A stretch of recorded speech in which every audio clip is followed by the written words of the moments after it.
This week, as I leant into my mood, I decided to create a page in my sketchbook which reflected the energy in nature.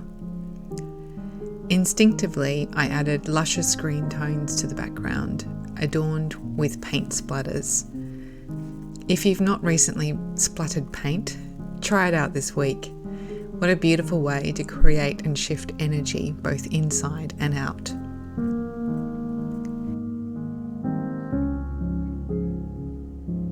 I then intuitively selected colours and shapes at random to create a bouncy display of flowers in the foreground. Working quickly wet on wet, using the energy emit to ensure the flowers were not too stylised or perfected.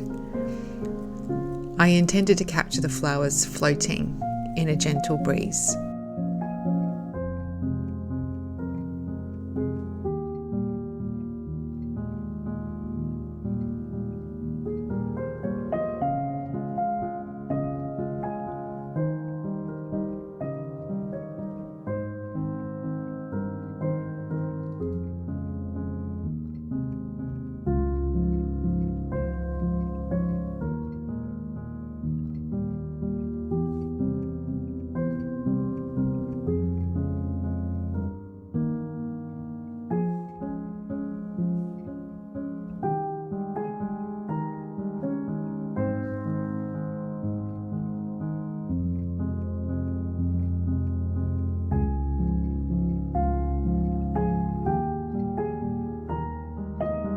If you'd like to receive 3 actionable creative wellness tips personalised to your circumstances that you can implement easily straight away, head on over and take my free quiz at samhorton.co/quiz.